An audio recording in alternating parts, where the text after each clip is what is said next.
A história é feita de histórias. A história do cristianismo também é feita de muitas histórias, pois a história de Jesus é uma história dinâmica e continua acontecendo. É a história dos cristãos do passado e também dos que hoje vivem. A história do cristianismo é feita da história de todos os cristãos. E hoje vamos conhecer a história do meu grande amigo Marcelino Bolson. Boa tarde. Que coisa extraordinária, maravilhosa, quando se cumpre em nossa vida o que está escrito em Atos 2:47, que é que o Senhor acrescentava dia a dia à igreja os que iam sendo salvos. E essa realidade espiritual e material que se dá a partir da nossa conversão, ela é a mesma quando foi escrito esse texto, há 2000 anos, e hoje. Bom, o Márcio é meu concunhado. O meu irmão de sangue mais velho, Moisés, ele é casado com a irmã mais velha do Márcio, a Kátia. Mas a relação, assim, das famílias, né, do meu irmão com a família do Márcio, ela é bem anterior, em função do Márcio ter sido colega de trabalho do esposo da Raquel, a outra irmã mais velha do Márcio. E assim eu conheço o Márcio desde que ele era adolescente. Né? Bem, a minha família é do campo do interior do Rio Grande do Sul e minha criação foi como católico, né? Sendo que quando eu tinha 17 anos, então eu fui morar em Porto Alegre, né, para estudar, e morava com o meu irmão. E era então, meu irmão era solteiro na época, eu era então um católico não praticante. E quando o meu irmão casou com a Kátia, então eu ainda morei com eles por uns 3 anos. Né? E eu e a Kátia não nos dávamos bem, a nossa relação era muito ruim. E depois eu fui aprovado num concurso público e fui trabalhar na fronteira do estado do Rio Grande do Sul com o Uruguai. E eu sabia, né, da conversão da Raquel, depois da conversão do Márcio, da conversão da Kátia, né? Mas isso para mim não tinha importância. Eu não ligava por isso, não acreditava, né? Principalmente não acreditava no sobrenatural, nas questões ligadas ao diabo, ao espírito, isso nada para mim era importante. O que era importante para mim era o meu trabalho e a questão dos valores, né, como honra, honestidade, aquilo que eu tinha sido ensinado, né, a minha criação. Né. O que eu não sabia era que, pelo relacionamento ruim que nós tínhamos tido quando a Kátia se converteu, o Senhor tocou no coração dela para ela e ela passou a interceder pela minha vida. E o que se operou na minha vida pela intercessão foi algo que depois, tempos depois, eu pude ler em um livro intitulado Chamado a Orar, de um missionário holandês, o Inmal, que diz, né, ele diz no livro, quando alguém intercede por uma pessoa que não conhece o Senhor, o próprio Senhor cria situações na vida dessa pessoa que a aproximarão dele, que farão com que ela o busque.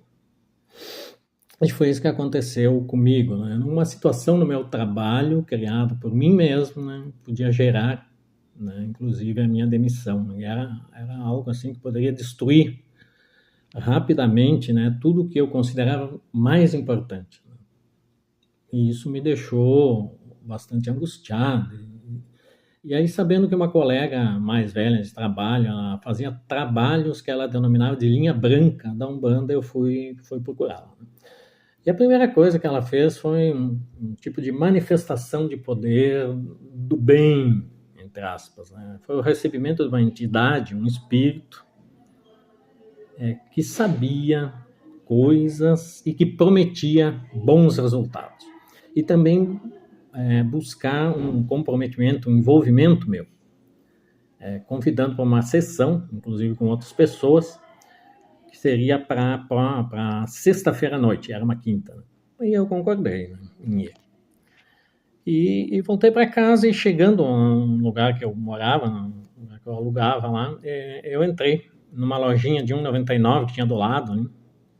E uma moça que eu conhecia ali, mas conhecia pouco, assim, que era dona, ela estava lá e nós começamos a conversar e o assunto foi exatamente para o lado espiritual. E eu falei o que eu tinha feito e que eu iria na tal sessão e ela disse, não faça isso. Não existe linha branca e preta, é exatamente a mesma coisa. Ela falou, durante anos eu servi essa realidade espiritual e eu quase morri por causa disso, até conhecer Jesus. Aquilo me abalou, assim, e eu decidi na hora ir até a casa daquela colega, da onde eu tinha acabado de voltar, e dizer que eu tinha decidido que eu não iria mais. E eu fui.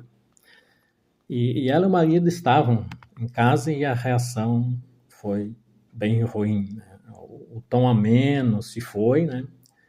Baixou, né? Entre aspas, né? Ela é uma entidade violenta, assim, o rosto dela ficou disforme, né? E os dois disseram que eu não ia sair dali. E se colocaram na frente da porta. E eu me dispus a sair na força. Né? Me levantei e daí foi quando ela disse, assim, uma voz modificada, assim, estranha, né? Alterada, ela disse, ele não está sozinho. E os dois ficaram paralisados mesmo, assim, os dois, eu passei no meio deles e fui embora. E aquilo me chocou, assim, aquilo me chocou bastante, assim, mas vida que segue, né? Na outra semana eu estava de férias, né?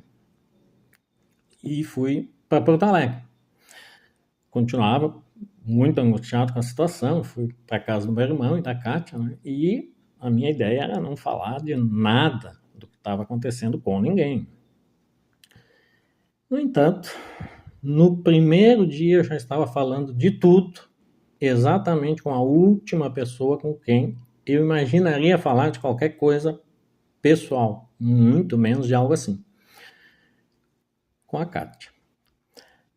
E ela só me disse, eu esperava por algo assim, só não achei que seria tão rápido. Porque depois que eu me converti ao Senhor, ela me disse, há 1 ano, Deus moveu o meu coração no sentido de orar e interceder pela tua vida, para a tua conversão ao Senhor também. E imediatamente ela ligou para o Márcio, né, para o Márcio conversar comigo, assim também como para um querido presbítero da congregação, Deus congregava na época, o irmão Otto. E aí foram algumas horas de ministração naquela tarde. E aí, ao longo da noite, o Espírito Santo operou no meu espírito aquilo que está escrito em João 16:8. E diz, né? Porque é o Espírito Santo que convence do pecado, da justiça e do juízo. E aí aconteceu o que eu tinha, estranhamente até para mim naquele momento, certeza. Uma certeza que eu sabia que não vinha de mim, de uma convicção própria ou de conhecimento, mas que era total, era absoluta, era refutável, de que tudo que eu tinha ouvido daqueles homens era totalmente verdade. E que eu poderia até dizer não para essa verdade, mas que eu estaria mentindo para mim mesmo e ia viver sempre uma mentira e na mentira. E então, no outro dia, dia 21 de setembro de 2001, eu aceitei o Senhor Jesus como Senhor e Salvador da minha vida e fui batizado nas águas. Então, este é o meu testemunho de conversão. É isso, o Senhor usa seus vasos, né? Honra a quem merece honra, né? Alguém tem que se dispor, né? Interceder, orar, a pregar, a falar, né? A ser usado, enfim, né? Honrando aqueles que foram usados, né? Kátia, Raquel, Marcos, Otka, outros que oraram por mim, mas tudo isso é possível, né? Pela obra do Senhor Jesus na cruz, né? E o Senhor ele está acima de tudo e de todos, porque dele, por ele e para ele são todas as coisas. Amém? Se você gostou desse vídeo, comente, compartilhe e inscreva-se no canal. Um grande abraço. A história do cristianismo é a história de todos os cristãos. Se você gostou dessa história, tem várias outras lá no canal.